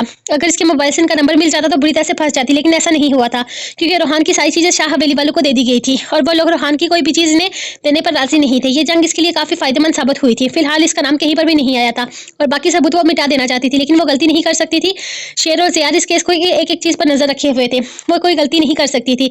इसलिए इन लोगों को यहाँ से बेचकर ही इसने इन सबूतों को खत्म करना था जो इसे फंसा सकते थे। ताई अब्बू के अचानक घर बुलाने पर शेर तो आया ही था, लेकिन ना चाहते हुए भी ज़ियार को भी वापस आना पड़ा था। जब से रोहान की मौत हुई थी वो लोग सिर्फ एक ही रात को घर वापस आए थे और चाचू की हालत पता लगने पर रोहान की मौत ने इन्हें तोड़कर रख दिया है। इनकी तबीयत भी अक्सर खराब ही रहती थी और इस दिन अचानक ही इनकी तबीयत खराब होने पर वो दोनों वापस आए थे। चाचू को चंद दिन शहर के अस्पताल में रखा गया और फिर इन्हें वापस घर भेजकर वो एक बार फिर से इन कातलों के पीछे पड़ गए थे। वो दोनों रोहान की दोस्तों का पता लगा चुके थे और इन्हें यही पता था कि दानी नाम की एक लड़की थी जिससे रोहान बेहद मोहब्बत करता था और इसे शादी भी करने वाला था। वो इसे महंगे महंगे तोहफे भी देता था। इसके अलावा इसके दोस्तों से और कोई इन्फॉर्मेशन नहीं मिली थी। वो इस लड़की को ढूंढना चाहते थे, लेकिन इन्हें यह नहीं पता था कि वो लड़की भी मुल्क छोड़कर जा चुकी है। ज़ियार को शक था कि रोहान की मौत में कहीं ना कहीं इस लड़की का हाथ लाजमी है और आज पुलिस ऐसी ही चीज़ों की इन्वेस्टिगेशन करने के लिए दानी के घर जा रही थी। जब इन दोनों को घर पर बुला लिया गया था, वो दोनों आगे पीछे करके अंदर दाखिल हुए तो ज़ियार अपनी बाहें खोलते हुए जमीन पर बैठ गया था क्योंकि हादी इसकी तरफ दौड़ता चला आ रहा था। इसे अपने सीने से लगाते हुए वह इसे अपनी बाहों में उठाता हवेली के अंदर दाखिल हो चुका था, जबकि दरवाजे के पीछे शेर को उड़ता आंचल नजर आया था, लेकिन फिलहाल वो इसे वक्त नहीं दे पा रहा था। यह इसकी मजबूरी थी। वो फिलहाल रोहान के बारे में सब कुछ पता करना चाहता था। इसे देखते ही दिल में कहीं ख्वाहिशात आई थी जो वो इसे अपने सीने में बेचकर अपनी तशनगी मिटा लेना चाहता था, लेकिन फिलहाल वो अपने जज्बात को आज़ाद नहीं कर सकता था क्योंकि इसे बहुत सारे काम करने थे। इसे पता था कि अगर वो लाली के करीब चला गया फिर से दूर होना मुश्किल हो जाएगा। इनके वलीमा अभी तक नहीं हुआ था क्योंकि वलीमे के दिन ही इनके घर पर मातम बिछ गया था और इसके बाद लाली को शेर का देखने का भी नहीं मिला था। वो लाली की नजरों को नजरअंदाज करता तयाबू के कमरे की जानब चला गया था, जबकि लाली उदास नजरों से इसकी पीठ को देख रही थी। मुचर कहीं के मुछों के साथ दाली भी इतनी बराली। वो नाक से करती जैसी खामोशी से आई थी वैसी ही खामोशी से अपने कमरे में चली गई। सफिया बेगम ने इसकी उदासी को बेहद महसूस किया था, जबकि लॉन्च में बैठी पाकिज़ा बेगम ने भी इसकी बेकरारी से आना और उदासी से जाना शिद्दत से नोट किया था। जबकि पाज़ेब तो किचन के दरवाजे पर ही खड़ी उदास नजरों से देखती रही। जब इसने इसकी जानब नहीं देखा तो वो खामोशी से पलट गई। सफिया बेगम और पाकिज़ा बेगम कितनी ही देरी खामोशी से बैठी रही थी। इनके पास जैसे एक दूसरे से करने के लिए कोई बात ही नहीं थी।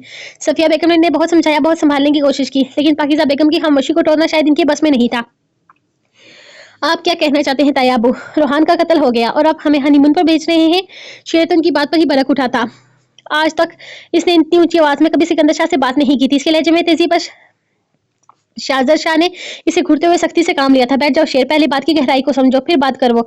अभी इतने बड़े नहीं हुए कि हमें समझाओ। फिलहाल हम यहाँ हैं तुम लोगों का बड़ा बुरा सोचने वाले। इनकी सख्ती से कहने पर शेर वापस बैठ गया था, जबकि ज़ियार खामोशी से इन लोगों को सुन रहा था। वो इस वक्त सफदर शाह के कमरे में थे, जो बेड पर लुढ़े पूरी तरह से सिकंदर शाह की बातों से इत्तेफाक कर रहे थे। 2 दिन के बाद रोहान के कुल मुकम्मल हो जाएंगे। ये दिन होते हैं कभी भी इंसान पर सब्र करने के लिए। इसके बाद जिंदगी में आगे बढ़ना चाहिए, न कि मरने वालों के साथ अपनी जिंदगी को बेरंग कर लेना चाहिए। सिकंदर साहब की बात पर ज़ियार को गुस्सा तो आया, लेकिन बोला कुछ भी नहीं। जबकि शेर बोला था, तो बताइए आप लोग क्या चाहते हैं? हम भूल जाएं और रोहान को भूल जाएं कि इसका कत्ल हुआ है, भूल जाएं कि किसी ने बेदर्दी से इसकी जान ले ली है, इसके सीने पर 3 गोलियां मारते हुए किसी को रेम ना आया, भूल जाएं शख्स को जिसने कहीं गुनाह किए हैं। शेर के लहजे में कहीं ना कहीं बदतमीजी का अंसर शामिल था। गुनाह की सजा देने वाले तुम कोई नहीं होते शेर। गुनाह की सजा देने वाला वो ऊपर बैठा है।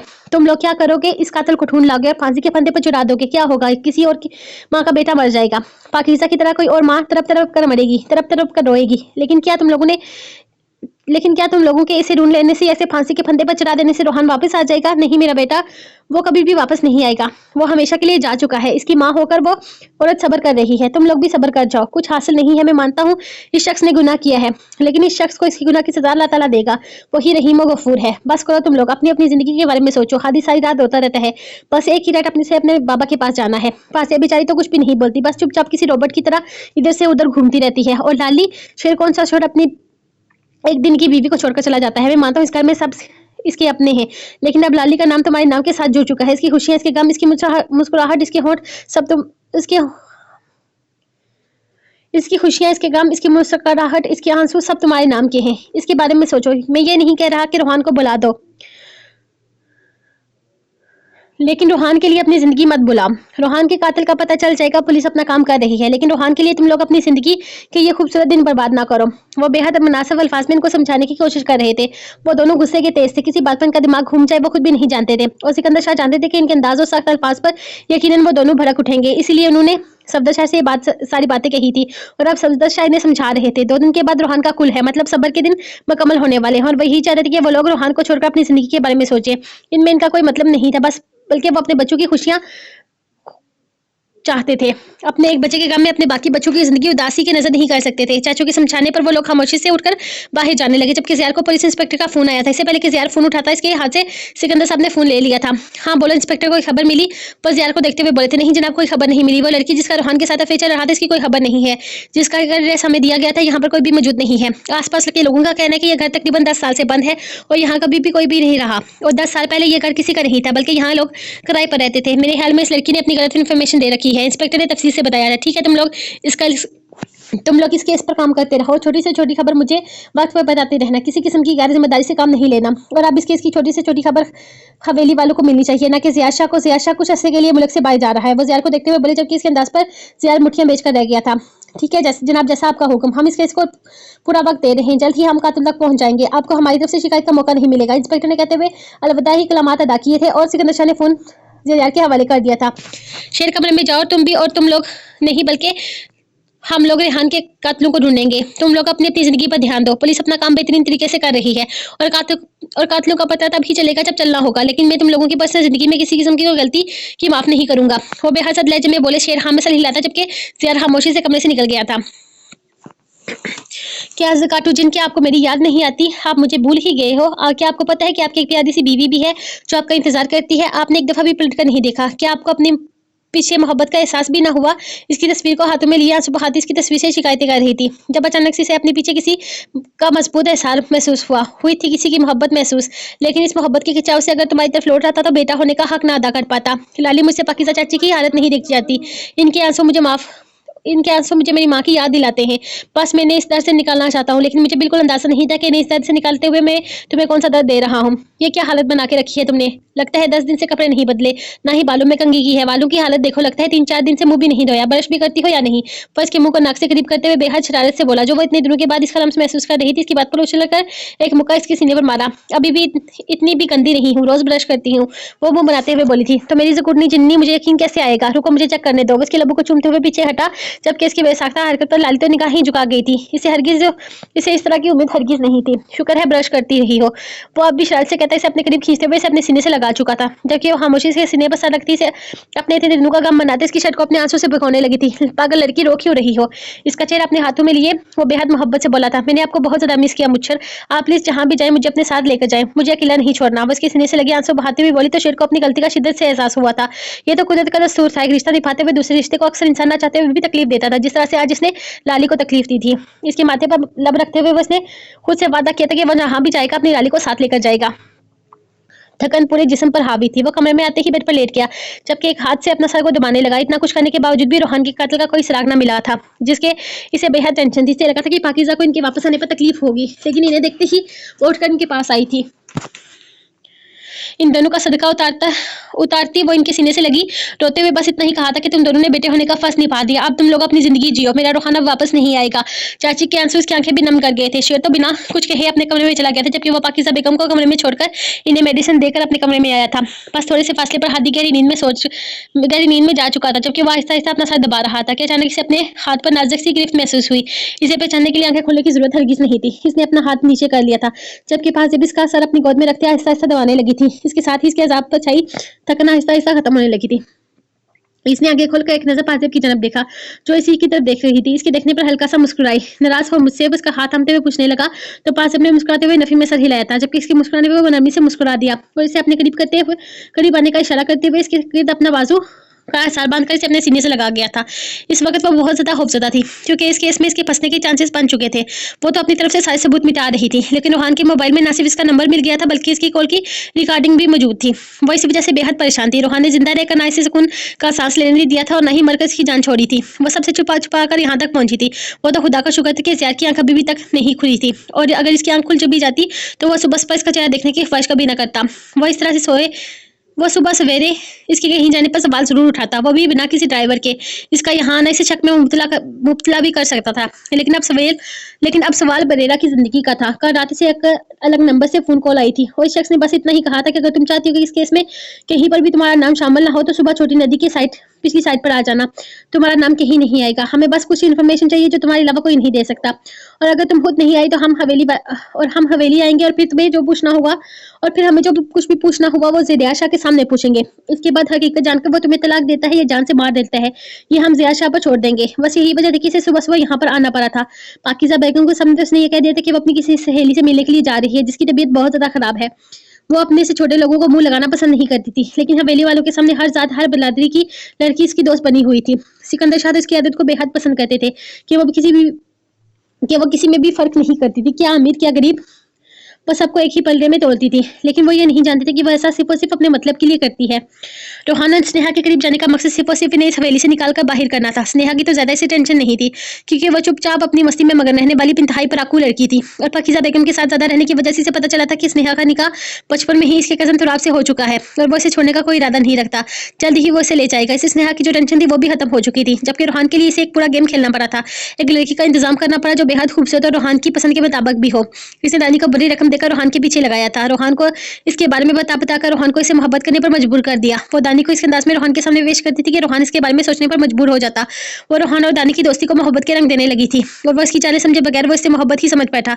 लेकिन ये बात वो खुद भी नहीं जानती थी कि दानी किसकी बेटी है। और जब इसे दानी के बारे में पता चला तो एक दिन सिकंदर शाह के सामने बैठकर इसने पप्पा के बारे में पूछा, जिससे इसे पता चला था कि इन्हें कैंसर था, जिसकी वजह से इसके शोहर ने इसे तलाक दे दी। लेकिन तलाक के तकरीबन 2 साल के बाद इसकी मौत हो गई। इलाज करवाने की हर मुमकिन कोशिश की गई, लेकिन शायद इसके नसीब में जिंदगी ही नहीं लिखी थी और इसके शोहर ने इसकी बीमारी से पीछे छुड़ाने के लिए ही इसे तलाक दे दी थी।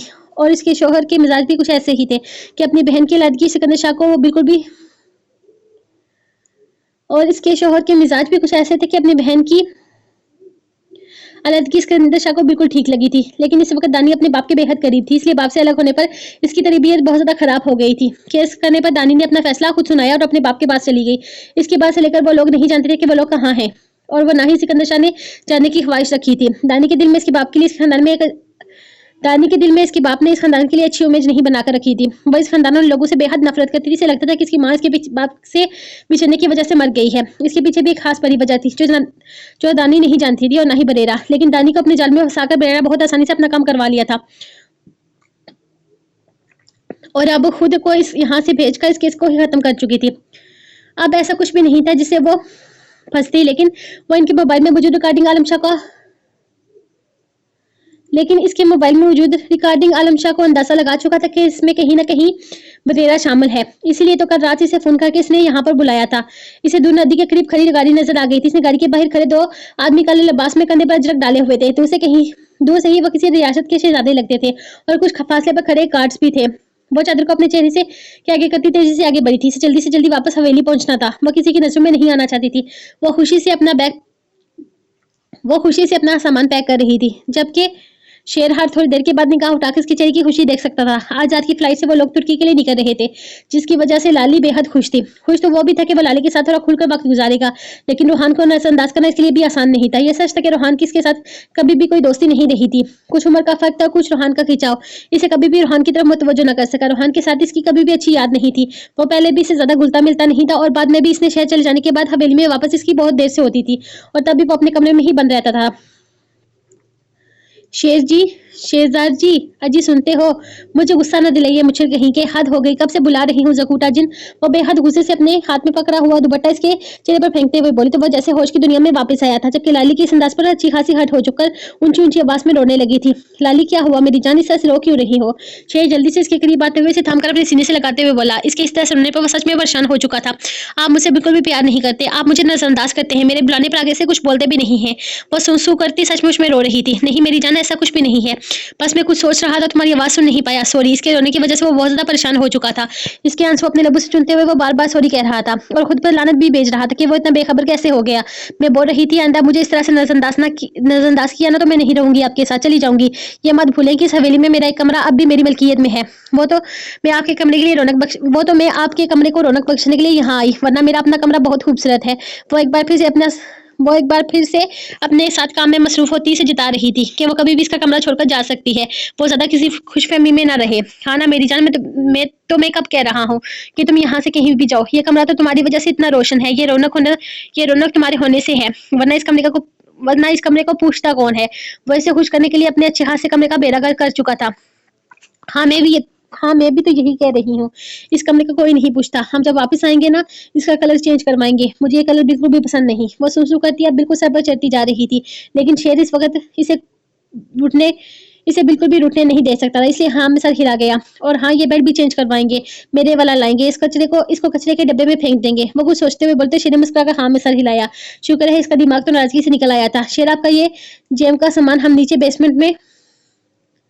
लाली अब बहुत ज्यादा हो रहा है। आखिर वो टोक गया। उसके साथ ही लाली की खूबसूरत नाजुक से और एक बार फिर से बच्चों की तरह बाहर आते हुए रोने की तैयारी करने लगे। ओके ओके फाइन, जैसा तुम कहोगी वैसा ही होगा। जिम का सामान कमरे में तो क्या, हाँ हवेली से बाहर निकलवा देंगे। बस अब खुश, बिल्कुल भी रोना मत। वो इसके करीब आते हुए थाम कर अपने सीने से लगाए बेहद प्यार से बोला था, जबकि लाली तो इस खरूस प्लस हिटलर का प्यार बड़ा अंदाज देखकर बहुत खुश हुई थी। वो जितना हो सके इसे तंग भी करना चाहती थी। आखिर वो देखना चाहती थी कि इसका सब्र कितना है। जबकि लाली तो इस खरूस प्लस हिटलर का ये प्यार भरा अंदाज देखकर बहुत ज्यादा खुश थी और जितना हो सके इसे तंग भी करना चाहती थी। आखिर वो देखना चाहती थी कि इसका सब्र कितना है। हर वक्त मुंह पर गुस्सा सजाकर सबको डांटने वाला इसके कितने नाज उठाता है। शेर, मुझे एक और बात भी पूछनी थी। इसके गले में बाहें डाले वो इसके बिल्कुल करीब आते हुए बोली तो शेर को इसका ये शेरू कहना बहुत ज्यादा अच्छा लग रहा था। हाँ पूछो। वो इसके गाल चूमते हुए बेहद प्यार से बोला था, आपको पता है वो जो अनन्या पांडे ने ब्लू ड्रेस पहनकर अस्तबरुल ब्रिज पर तस्वीरें बनवाई थी ना, मुझे सेम टू सेम ऐसी ही तस्वीरें बनानी है। आप बनाएंगे ना? लाली, अब ये अनन्या पांडे कौन है? वो सोचते हुए पूछने लगा तो लाली को याद आया कि ये शख्स जो एक्शन मूवीज नहीं देखता, वो बड़ा रोमांटिक मूवीज पर अपना टाइम वेस्ट करके इसकी हीरोइन को याद क्यों रखेगा? इंडियन फिल्म एक्ट्रेस है। वो बिना बुरा मनाए बोली थी, मतलब कि आप तुम एक इंडियन एक्ट्रेस की तरह कोई ड्रेस पहनकर इस तरह की मॉडलिंग करना चाहती हो और फिर तुम यकीनन वो तस्वीरें सबको दिखाओगी। और सबको नहीं, बस सिर्फ स्नेहा को दिखानी है, क्योंकि स्नेहा को वो ड्रेस पसंद है। इस बेचारी की तो शादी नहीं हो रही और वो कैसे जाए तुर्की। इसलिए मैंने फैसला किया है कि मैं इसे खुश करने के लिए इसकी पसंद की जगह पर तस्वीरें जरूर बनाऊंगी। और वो तस्वीरें इसके सामने करते हुए बोली। शेर ने एक नजर इस तस्वीर में मौजूद हसीन तो शिजा और इसकी ड्रेस पर डाली थी। ड्रेस काफी अच्छा था, बेखुदगी कहीं नहीं थी, लेकिन इसके पीछे मौजूद अस्तबुल के खूबसूरत ब्रीच को एक अलग ही अंदाज में पेश किया गया था। तस्वीर का तो मुझे नहीं पता, लड़की बहुत खूबसूरत है। वो शरारत से बोला तो लाली ने इसे घूर कर देखा था। उसके साथ इसकी आंखें नम होने लगी। मुझे कहीं के मैं आपकी मुझ को बर्दाश्त कर रही हूँ, क्या ये काफी नहीं है? आप मेरी सोतनों पर भी नजर रखे हुए हैं। इसकी बात पर शेर का बेसाख्ता के का बुलंद हुआ था। इसकी छोटी सी बात ने इसकी फेवरेट 3 एक्ट्रेसेस को इसकी सोतन बना दिया था। इसने हंसते हुए अपनी कानों को हाथ लगाते लाली को अपने साथ लगाया। इस मुख्तसर से ऐसे में वो समझ चुका था कि लाली इसे लेकर बेहद पॉजिटिव है और वो इस पर किसी और की नजर बर्दाश्त नहीं कर सकती। इसकी नजर अगर किसी पर गई तो यकीनन इसकी आंखें ही फोड़ देगी। क्यों बुलाया आपने मुझे यहाँ पर? देखें, मेरा इन सब चीजों से कोई वास्ता नहीं है। मैं रोहान की भाभी हूँ, वो जब चाहे मुझे फोन कर सकता है। इसके मोबाइल में मौजूद रिकॉर्डिंग या कॉल से आप मुझे ब्लैकमेल नहीं कर सकते। ये मत सोचिएगा कि आप लोगों के ब्लैकमेल करने से मैं यहाँ पर आई हूँ। ऐसा कुछ भी नहीं है। ना इनकी कॉल रिकॉर्डिंग के लीक होने का मुझे कोई डर है। वो खुद को बहादुर जाहिर कर रही थी, जबकि इसके बौखलाए हुए अंदाज पर तुराब और आलम के चेहरे पर मुस्कुराहट नमादर हुई। बरेरा भाभी, अगर आपको कोई डर नहीं तो आप यहाँ पर क्यों आई हैं? और आपके माथे पर पसीना क्यों है? और सबसे खास बात, आपके हाथ क्यों कांप रहे हैं?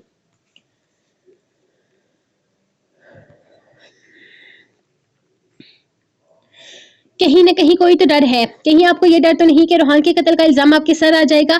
तो आपका अंदाज मजाक उड़ाने वाला था। परेरा ने फौरन अपना सर से पसीना साफ किया था। वो डरने वाली हरगिज नहीं थी, लेकिन ये सिचुएशन इसे घबराने पर मजबूर कर गई थी। वैसे बरेरा भाभी, हम जानते हैं कि आपको ये डर नहीं है आप रोहान के केस में फंसेंगी, बल्कि आपको ये डर है कि कहीं रियासत जानकर आपको तलाक ना दे दे। क्योंकि भाभी, मैं ठीक कह रहा हूँ ना? आलम का अंदाज भी तुराब जैसा ही था। देखिए आलमदा, आपको जेब नहीं देता कि आप मुझे इस तरह से यहाँ पर बुलाएं। कम से कम हम दोनों में मौजूद इस रिश्ते का एहतराम करें। अगर किसी को पता चल गया कि मैं यहाँ सुबह सवेरे आपके साथ हूँ तो मुझसे 1000 किस्म के सवाल किए जाएंगे।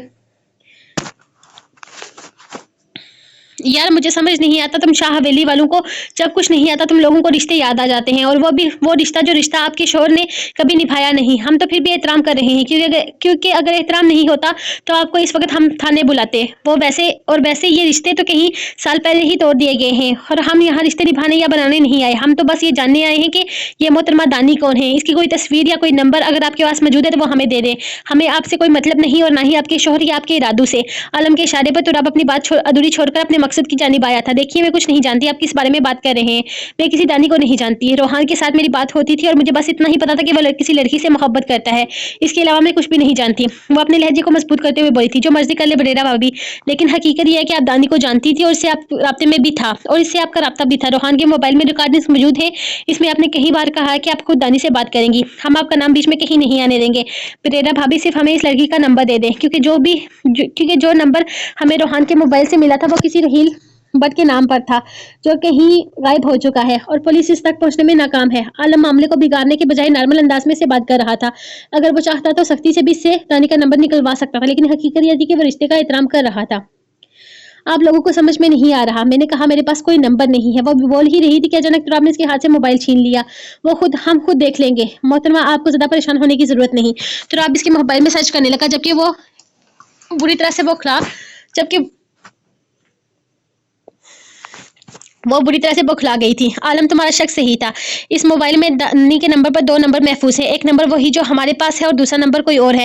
ये देखो। तुराब ने इसे मुअत्तब करते हुए कहा तो आलम ने एक नजर इसके मोबाइल को देखते हुए वो नंबर अपने मोबाइल में सेव किया था। देखो तुम लोग गलत समझ रहे हो, ये वो लड़की नहीं है, ये कोई और दानी है। बरेरा ने समझाने की कोशिश की, लेकिन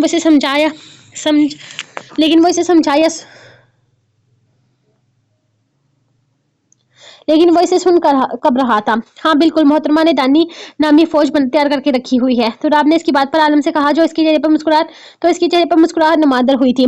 अच्छा, अगर ऐसी बात है तो तुम्हें परेशान होने की जरूरत नहीं, हम खुद ही इसके बारे में सारी इन्फॉर्मेशन निकाल लेंगे। वो नंबर पुलिस इंस्पेक्टर को सेंड करते हुए बोला तो बरेरा को अस्पताल में वो मासूम सी लड़की याद आई थी, जिसका नंबर आज भी इसके मोबाइल में सेव था। लेकिन फिर इसे ख्याल आया, जंगल का शेर भी अपनी जान बचाने के लिए हिरन और ऐसे कहीं जानवरों का शिकार करता है, जिसमें कहीं जानवर बेगुनाह और मासूम होते हैं। फिलहाल अपनी जान बचाने के लिए इस लड़की की जान मुश्किल में डालनी पड़ रही थी, जिससे इसका कोई मतलब नहीं था। वो अपनी सोच में गुम थी जब आलम का मोबाइल बजाए और इसके मोबाइल पर एक तस्वीर आई, जिसे देखते हुए आलम के हाथ से मोबाइल छूटते हुए बचा था। इसका दिल अलग अंदाज में धड़कने लगा। एक बेचैनी से इसके सारे असाब पर सवार हो चुकी थी। ये सच नहीं हो सकता। इसने अपने हाथों की कंपकमाहट पर कंट्रोल करते हुए मोबाइल बरेरा की जानिब किया। सामने ही दानियाल यूसुफ की तस्वीर के साथ सारी इन्फॉर्मेशन थी। ये नंबर किसके नाम का था? बरेरा को इस मासूम पर तरस तो आया, लेकिन इस वक्त इसकी अपनी जान से ज्यादा अहम कुछ नहीं था। इसने बस हाँ में सर हिला दिया था। तो राब ने इस तस्वीर को देखा था, लेकिन आलम के चेहरे पर छाई वीरानी से इसे परेशान कर गई थी। इसीलिए इसने एक बार फिर बरेरा से कंफर्म करना चाहा था, क्या यही वो लड़की है जो रोहान की गर्लफ्रेंड थी? इसके पूछने पर बरेरा ने हाँ में सर हिलाया था।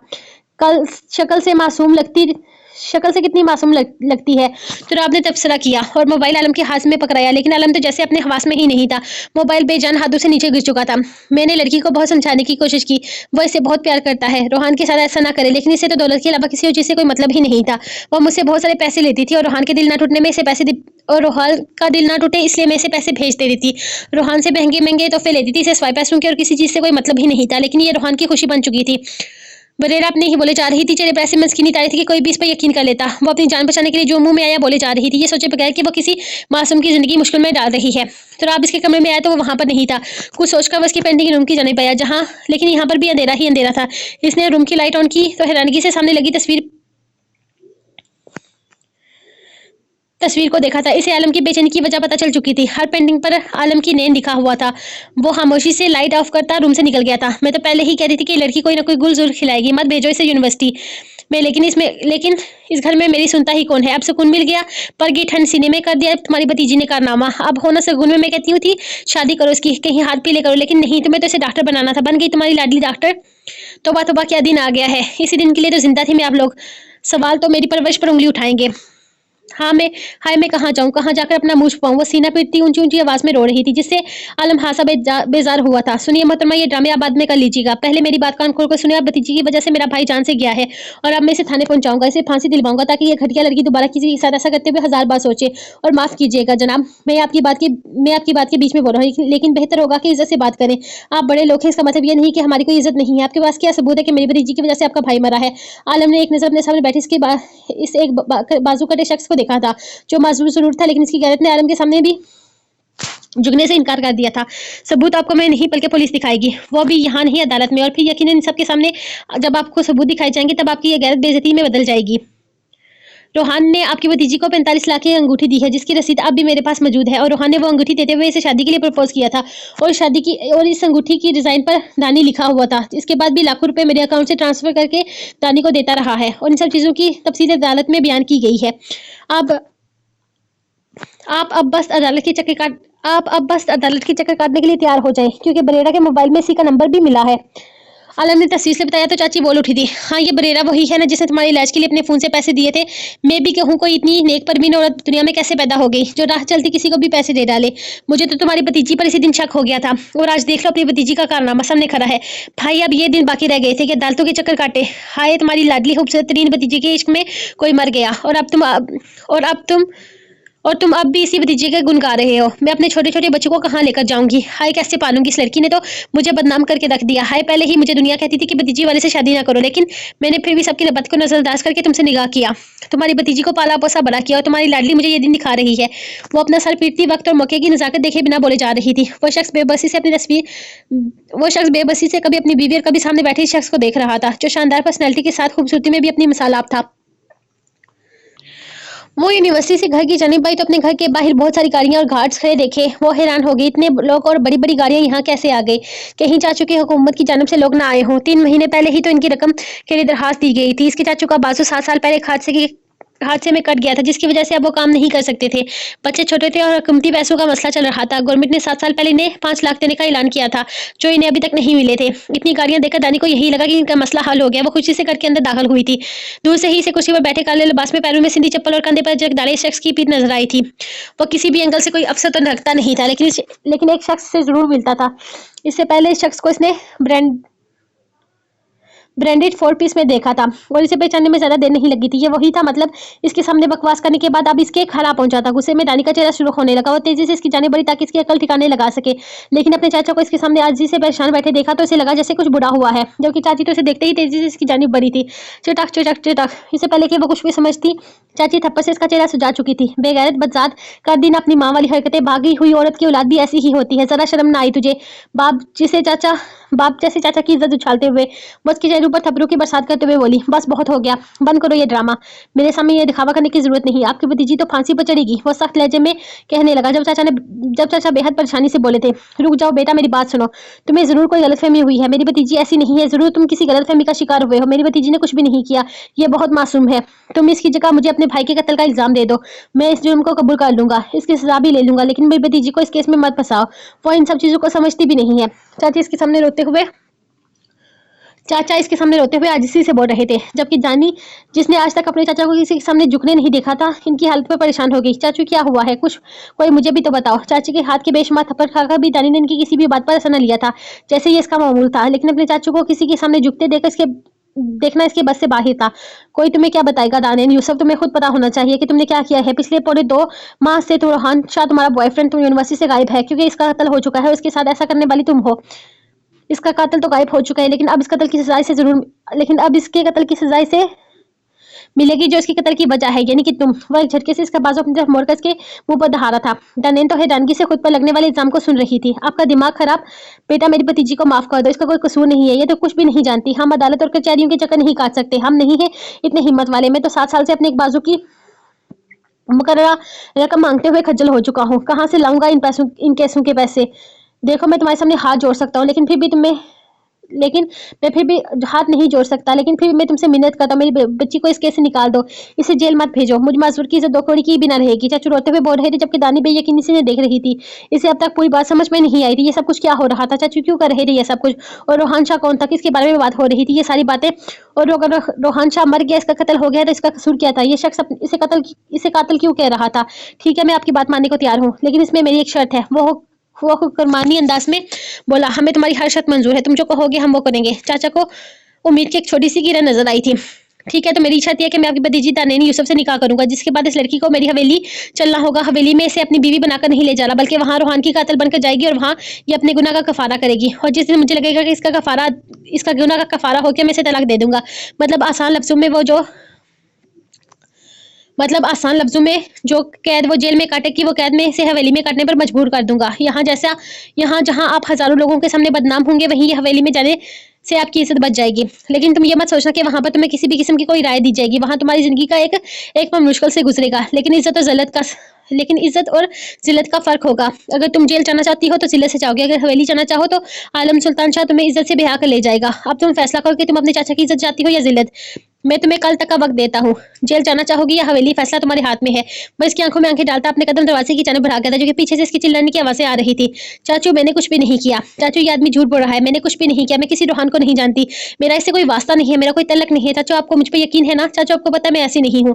इन आवाजों के साथ वो तेजी से अपनी गाड़ी की जानिब बढ़ रहा था। ये इसने क्यों किया कि वो खुद भी नहीं जानता, लेकिन अब किस्मत ने क्या फैसला किया था ये तो वक्त ही बताएगा। कमरे में आने के बाद भी तुराब के दिमाग में वही अधूरी तस्वीर घूमती रही थी जो आलम के कमरे में देखकर आया था। वो काफी दफा आलम से कह चुका था कि वो अपनी होने वाली भाभी की पेंटिंग देखना चाहता है, लेकिन आलम ने कहा कि वो इसकी एक नई पेंटिंग बना रहा है और वो पेंटिंग सिर्फ इसे नहीं बल्कि पूरी हवेली को दिखाएगा और अपनी पसंद सबको बताएगा। इसने कहा था कि ये पेंटिंग इसकी जिंदगी की सबसे खूबसूरत तरीन पेंटिंग होगी, क्योंकि इस तस्वीर में सिर्फ इसकी मेहनत नहीं बल्कि इसकी मोहब्बत शामिल है और वो इस तस्वीर को बहुत सारा वक्त देना चाहता है ताकि इस तस्वीर में किसी किस्म की कोई कमी ना रहे। उसका कहना था कि वो इस तस्वीर को सिर्फ रंगों से नहीं बल्कि अपनी खुशियों से भरेगा और ये तस्वीर अपनी नैन को इसके दिन तोहफे में देगा जिस दिन वो इसकी जिंदगी में शामिल होगी। और तब तक वो इस तस्वीर को सिर्फ तैयार करेगा क्योंकि वो इस तस्वीर को हर किस्म की क्योंकि वो इस तस्वीर में किसी किस्म की कोई कमी नहीं चाहता। वो इसकी हर कमी को पूरा कर देगा।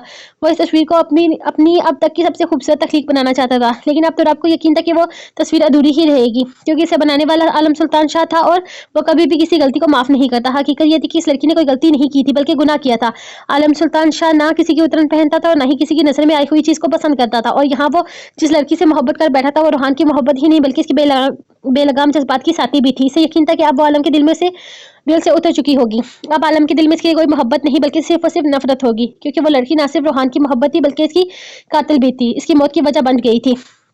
शायद वो इसे अपनी मोहब्बत के सदके में माफ कर देता या खुद अपने हाथों से रूहान के साथ इसका निकाह करा देता, लेकिन इसकी हर गलती को माफ करने के लिए तैयार हो जाता। लेकिन अब नहीं।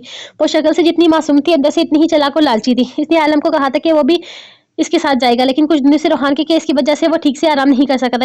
इसीलिए आलम जो भी कर रहा था अकेला ही कर रहा था, क्योंकि वो चाहता था कि तुराब कुछ देर आराम कर ले। इसलिए आलम सुबह बना इसे जगाया अकेले चला गया था, लेकिन तब तुराब को बिल्कुल भी अंदाजा नहीं था कि ये वही लड़की होगी। वो खुद भी नहीं जानता था कि इसके दिमाग में क्या आया है कि वो आलम की अधूरी पेंटिंग देखने के लिए पलटा, वरना शायद वो कभी ये राज जान ही ना पाता कि आलम के दिल में रहने वाली लड़की रूहान की मोहब्बत थी। इसे अब आलम की फिक्र हो रही थी। ये बात सच थी कि वो रोक पालने का आदी नहीं था, वो सब्र करने वालों में से था। जो चीज मिल जाए इस पर शुक्र, अल्हम्दुलिल्लाह, जो ना मिले इस पर सब्र कर लो। हमारा दीन भी यही सिखाता है और आलम ने भी यही सीखा था। लेकिन हकीकत ये थी कि इस बात जो इसे नहीं मिली थी वो इसकी मोहब्बत थी। यकीनन वो सब्र कर लेगा, लेकिन इस वक्त सब्र मुश्किल होगा। वो इस वक्त आलम के साथ नहीं था, इसे इस बात पर अफसोस था। वो इस मुश्किल में अपने दोस्त के साथ रहना चाहता था। बार बार आलम के फोन करने के बाद भी कॉल ना लगी तो इसे मजीद परेशानी होने लगी थी। लेकिन थोड़ी देर के बाद आलम ने खुद ही फोन करके बता दिया कि वो करीबी मस्जिद में नमाज अदा कर रहा था और अब थोड़ी ही देर में घर की तरफ निकलने वाला है। इसकी फिक्र करने पर तो इसने बस इतना ही कहा था कि वो बिल्कुल ठीक है, बस थोड़ा वक्त अकेले गुजारना चाहता है। आलम ने इसे दानी के बारे में कुछ भी नहीं बताया था और ना ही इसे ये बताता कि वो इसके बारे में सब कुछ जान चुका है। तुराब ने बहुत पूछने की कोशिश की है बस वक्त कहाँ है, लेकिन आलम बात टाल दिया, जिसकी वजह से तुराब को खामोश होना पड़ा था।